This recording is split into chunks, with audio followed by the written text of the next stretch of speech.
Hello everybody, this is Eric Novice. In this video, I'm going to talk about families in UBF and UBF's quote-unquote policy about families.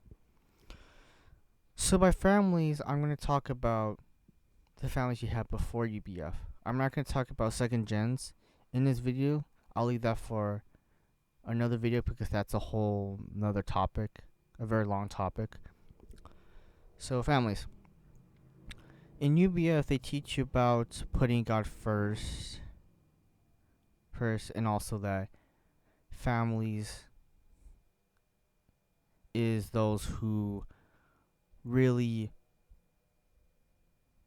do God's work. By God's work, is part of UBF, like who is an actual member who goes through the shepherding, who actually goes and finds fish/sheep.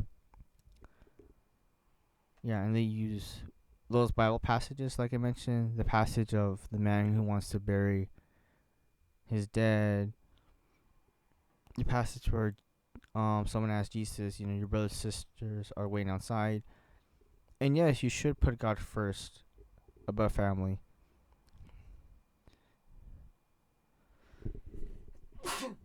Sorry about that. But the problem is they use that as an excuse or justification to abuse families, to abuse loved ones, or to manipulate or deceive members into mistreating their loved ones. And so one of the ways to get you is, like, for example, Sunday service. They would say yeah, you don't have to go to Sunday every single week, but you should put God first, so you should go to Sunday. Like, subtle ways they deceive you like that. See, the problem is in UBF, their understanding of putting God first is that you have to do everything that UBF asks you to do first. All UBF activities first, and then everything else. If you're not doing that, then you're not putting God first. So in a way, UBF has a shallow mindset. I'm not talking about every single member of UBF. I'm talking about UBF as a whole, the organization. That's their mindset.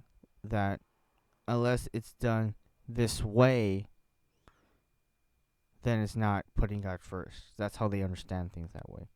They don't explain or break it down like that to you. So with families, let's say you have, mom, dad, guardians, brothers or sisters. They will tell you to not focus on them, but focus on students on college campuses. In fact, bringing your family, except for your siblings or cousins, to worship service or Friday nights is not forbidden, but it's kind of frowned upon. Like, you're not gonna get blacklisted, but you'll get these weird looks on other members' faces. They'll be weirded out or become kind of anxious when you bring family members like mom or dads, because UBF was meant to attract college students, not really families. And they have all these messages and sermons about not being family centered and something else along those lines.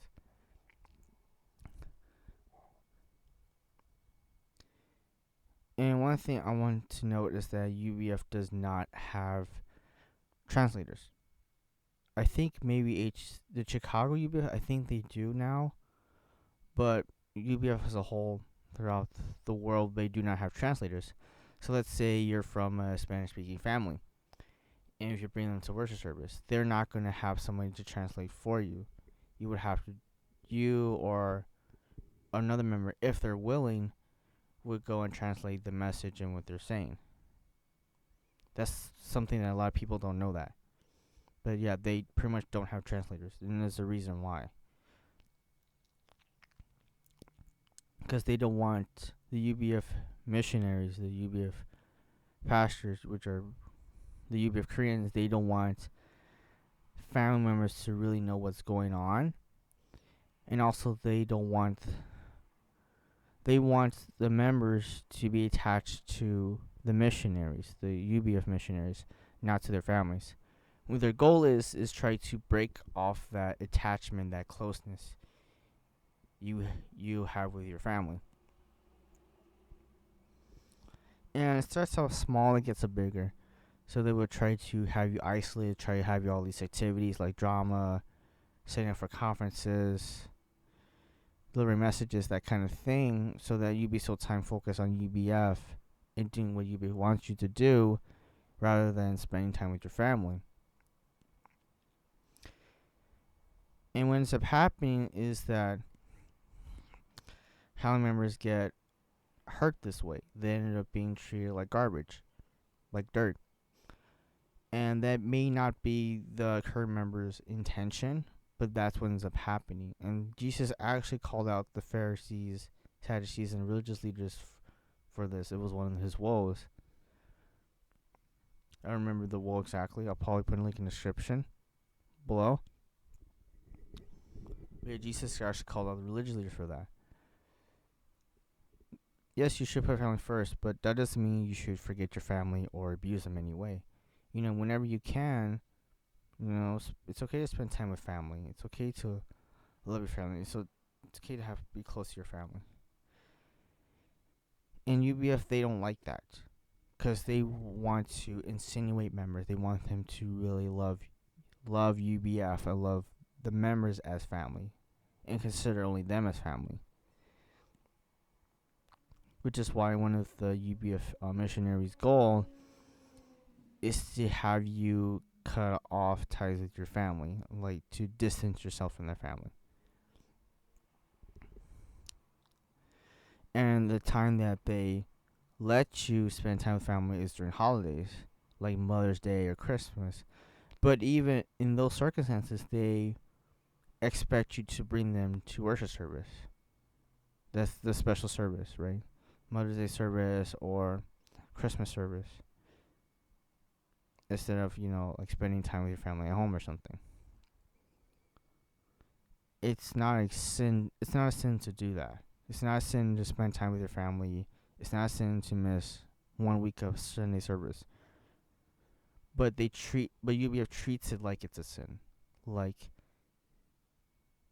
you'll receive judgment or God will strike you down right then and there if you do that. That's their mentality or attitude towards like members spending time with families. As far as siblings or cousins, if you do bring them, they don't expect you to teach them yourself, but to give them to another member for shepherding and have them teach the Bible, because the justification is the passage where Jesus tries to preach in his hometown, but nobody believes him. So that's the passage they refer to as justification for having another member like shepherd them. And if the siblings get, into the program, get into the UBF matrix, then then UBF's okay with that. Same thing with cousins. Like I said, it's kind of frowned upon, like asking or bringing your siblings to Bible study. But it's really frowned upon. It's not a sin, but it's really frowned upon. When I mean siblings, talk about like college level siblings, not like adults or like high school. Unless you're like one of those big chapters where they have high school students, they're probably okay with that. Like I said, okay. Like they'll reluctantly let you, but they prefer not. They prefer you going out getting some like random person to teach you the Bible. I mean, going teaching the Bible to a random college student. That's what they prefer. So what if, let's say, some of your siblings are in UBF and they're teaching the Bible and one of them decides to leave? what ends up happening is UBF uses that opportunity to divide the family apart. What they do is they will try to get the family member that's loyal to turn against the one who left UBF. And from the chapter I left, I've seen this happen. There was a case where there was like these three siblings, and they're from China. They're Chinese descent. And their shepherdess told the younger sibling that the older sibling is, and this is not the exact words, but I'm just paraphrasing. They were saying that, oh, your older sibling fell away, your older sibling is possessed, so you shouldn't engage with them and you should trust me. And what ended up happening was now this family is basically falling apart because the shepherdess, they basically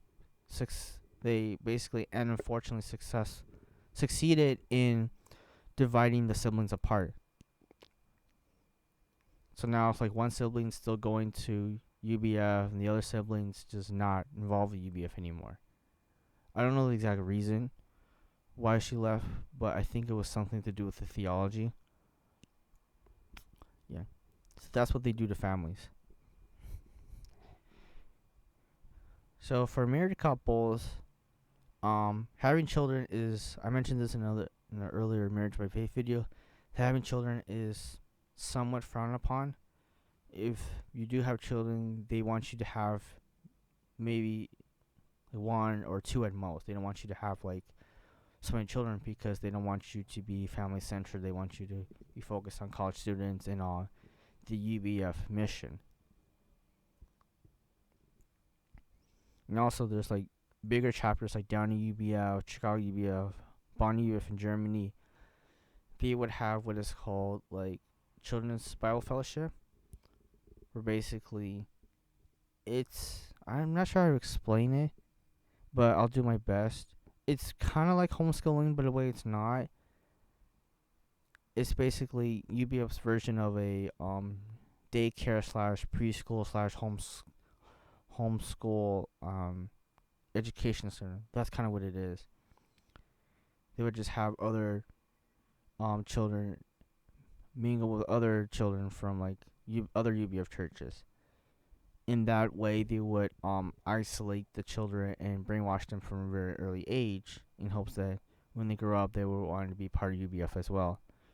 Which is kind of ironic / interesting since UBF was not intended to bring up families, but it was meant to recruit college students. Which is why for UBF married couples, they prefer that you don't have children in fear that you'll become family centered. In the case of Toledo UBF, that's one of the reasons why during the fourth crisis, a lot of people left in 2011, 2010, because they wanted the ministry to be more family centered. That's in UBF's terminology. In reality, married couples want acknowledgement of wrongdoings. They also want UBF to expand on their focus. I'm saying this as a whole, not every single married couple agree to this, but they want to like, there's a desire to like, yeah, let's recruit college students, but what about focusing on children as well? But Paul Hong didn't like that and basically just kind of just gave them the cold shoulder more or less. And that's why a lot of the married couples left in Toledo back in 2010, 2011 because they wanted to have it a more normal Christian family ministry and not just only college students. And unfortunately, in chapters, there are worst case scenarios. Like in New York UBF, there were cases of sexual abuse, sexual abuse, molestation, child molestation, and in the original Winnipeg, there was a case of rape. And the UBF leaders, the Korean missionaries, they do know about this, but they don't do anything about it because the current member who did the sinister act is considered an Abraham of faith or a Sarah of faith, and so UBF does not really care that such things happen as long as the member is loyal to them and does all the activities and gives tithing. There's even a case of incest with a UBF, a missionary, and his daughter. And this is not made up, this is like legit real. And that's the really dark truth about UBF and their treatment towards families. They want you to basically replace the family you have with UBF. That's their goal.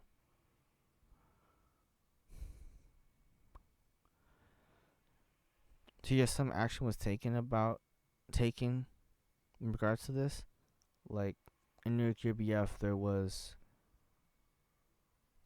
a dozen police reports done on New York UBF regarding such heinous acts, and there was one case in Canada as well. In fact, the original Canada, there was a lot of cases like this. And unfortunately, this continues to this day. Yes, UBF does have an ethics community, um, ethical committee, but they don't really do anything because those who are in charge, part of the committee, were those who were around when the founder was alive.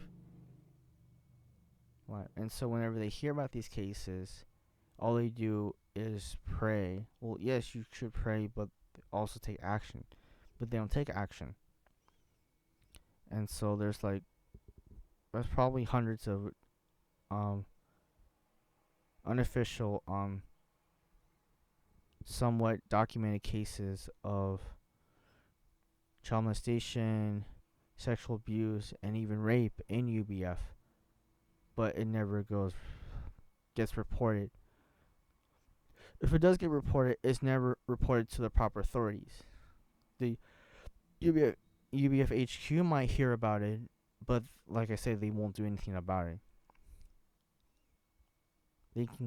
Honestly, they can care less if those things happen, as long as the member is pretty loyal, and they just basically shut their mouth and not openly speak out about such acts.